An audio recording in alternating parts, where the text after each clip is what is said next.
Hi అండి, ఎలా ఉన్నారు? మేము బాగున్నాము. మీరు బాగున్నారా? ఈరోజు నేను గ్రేప్ ఫ్రూట్ తోటి జ్యూస్ ఎలా చేయాలో చూపిస్తానో చూడండి. ఈ విధంగా గ్రేప్ ఫ్రూట్ని తీసుకొని ఇలా కట్ చేసేసుకొని దాన్ని తొక్క తీసేయాలి. ఇది మనకు మౌసంబిలాగే ఉంటుంది, కానీ లోపల వచ్చేసేసి రెడ్ కలర్లో ఉంటుంది. కొంచెము పుల్ల పుల్లగా తీయ తీయగా ఉంటుంది టేస్ట్. దీనిలో సి విటమిన్ చాలా ఉంటుంది. ఈ విధంగా చేసుకున్న తర్వాత మనము జ్యూసర్లో వేసి ఈ విధంగా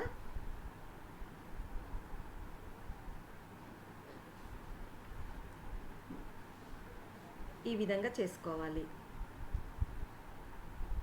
ఇది మామూలుగా జ్యూస్ కాకుండా కూడా తినడానికి చాలా చాలా బాగుంటుందండి.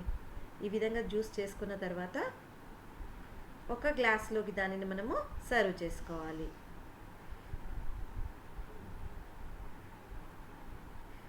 ఇది షుగర్ పేషెంట్లకు చాలా మంచిది, డయాబెటీస్ వాళ్ళకు చాలా మంచిది.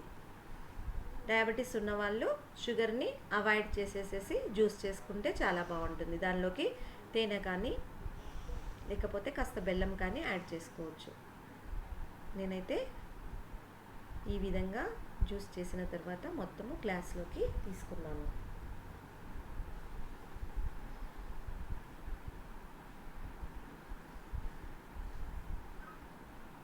ఇది చాలా టేస్టీగా ఉంటుంది. కాస్త షుగర్ యాడ్ చేసేసుకొని మనము మంచిగా కలిపేసుకొని తాగటం వలన మంచి రిజల్ట్ అనేది ఉంటుంది.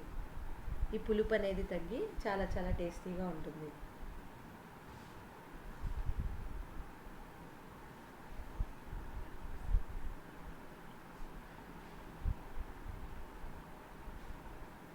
మీరు కూడా ఒకసారి ట్రై చేయండి ఫ్రెండ్స్, చాలా టేస్టీగా ఉంటుంది.